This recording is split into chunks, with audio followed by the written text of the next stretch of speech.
What's good, man? It's your boy TD, man, aka Trucker Dean, man. I'm glad you guys stopped by to chill with me, man. Again, know it's been a minute since I get on here, so periodically, man, I want to try to get on here there and kind of update you guys on what's going on.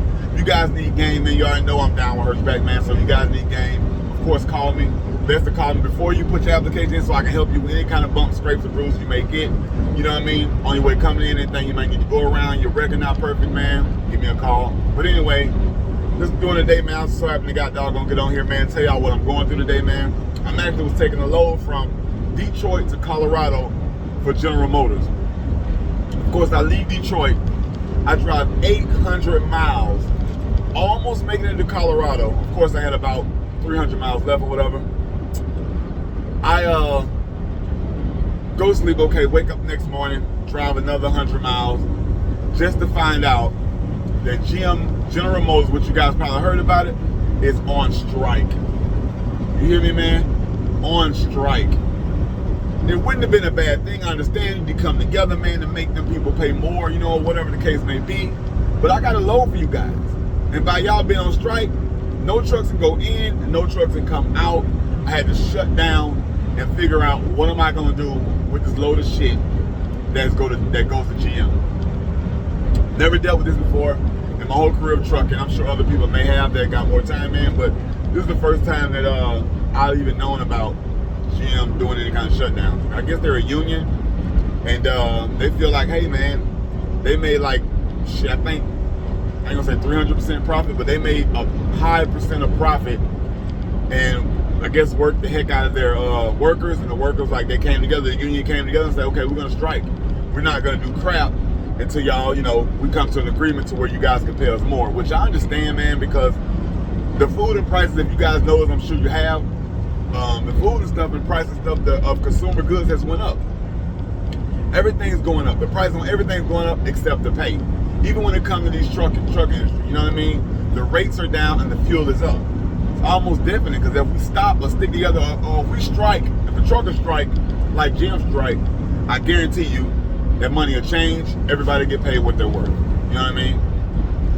That's the owner-operator side of everything. You know what I mean? If you're up under the umbrella of something like Hirschback or something like that, those are billionaires. They're able to take care of their drivers till everything pans out. You know, but on the owner-operator side, it's a little tough. With that being said, I called the broker back. Hey, listen, they on strike. I got this crap on my trailer. What am I gonna do? You know, what am I supposed to do? You know what I mean, with this stuff on my trailer. So they decide they don't want to strike no more. Say they decide they want to take the load. I can't sit on this no whole week or 2 weeks while they strike. That's not gonna work. So the broker said to drive back to Detroit, 800 and some odd miles back to Detroit, to bring the load to them so that they can free my trailer up or whatever the case may be. With that being said, I'm cool with that. Regardless, I get paid my money regardless, you know, but it does mess up my route, my plan, my other loads I had backed up that was gonna have me with a certain amount of revenue that I needed this week for my truck to operate fine, and I won't get that until I drop this back off in Detroit and start over. It is what it is. I'll get paid a little bit more, you know what I mean, but still inconvenience. But I just wanted to kind of tell you guys what I was going through. I was thinking about it, man, and I'm like, man, let me just, you know, let them know so I can tell you guys a little bit more about, you know, about how trucking going, not just, you know, about the Hirschback side. Like I said, of course, you look at all my videos, man, those folks took care of me. Like, they really took care of me, and they'll take care of you as well. You know what I mean? You guys got my number. If you want to talk to me about it, ask me about it, man, y'all give me a call. Text me first if you don't, text me first. Or you can just call me, but if you don't get me, just text me and let me know, because I get a lot of spam calls, man. I don't answer them unless I see a message like, hey, man, this is such and such. I'm trying to holler at you, man, about Hirschback. Then I'll call you back, you know what I mean? As soon as I have an opportunity. But yeah, that was basically was it, man. Really about the owner-operator side of the trucking industry, man, it's still kind of rough out here. So if you guys haven't stepped completely to the owner-operator side, what I mean by your own authority and all that stuff, I would advise you to wait, or if you want to get your own truck, get it moving, go lease up under somebody that's got a big establishment. That way, this seemingly recession type trucking crap that's going on won't really affect you like that, especially when you're first time out.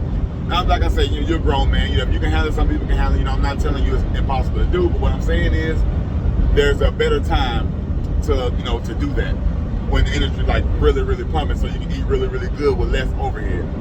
But with that being said, we all are grown out here. We all know what our standards are. We already know where our mind is with this business. And if you got it, man, go for it. I'm never gonna tell you not to do it. I'll just let you know from my experience and what I'm dealing with right now in the industry, and I've been doing it a while, it is kind of rough, you know. So, especially if you got a truck note. Like I don't have truck notes on my trucks or whatever. So that's a plus for me. So when stuff gets too rough, I'll just set my trucks down. You know, let's just set them down and do something different. You know, for a little while, and to pop back up, you know. If it gets too bad, now if I still can survive, of course, I still can make some kind of revenue off of it, I'll keep it going. But you know, even if I don't make a whole lot of money, as long as my driver makes some money and I make some money, I'm cool with that. But there's a point where you have to sit those things down, you know, redo it. Don't even have to redo it, but just have to sit it down until the industry gets better, so that you can actually make the money you're worth and not just run your trucks and then have your trucks producing company man money. That's dumb. Go work for a company. Let your miles in your truck stay fresh. Let your warranty stay up. You know, work for a company until the industry gets better. That's my advice to you guys. But anyway, man, I was just this Trucker D, man, to let you guys know what I'm here, man. I appreciate you stopping by. The guys that have been rocking with me, man, I appreciate you guys rocking with me. Like I said, if anybody need help with anything, man, especially coming on Hirschback, man, you guys text me, give me a call, and I'll do the best I can to help you. But until next time, man, I appreciate you guys stopping by. Like, subscribe, and share my videos so that I can kind of, you know, build up my fan base a little bit and revive my channel. Because I've kind of been off of it a little bit. And I just want to, you know, everybody know that I'm back, you know, back in live in action, man. And I'm also driving. That's right. Get this money, get this bag. Don't play with your bag. Get your cash, man. But until further notice, man. Hey, man, appreciate it again. And I'm out. Peace. Whoa, gotta be careful. I fuck around and be really out, like out in the woods with the damn truck. But now I'm just playing. Peace.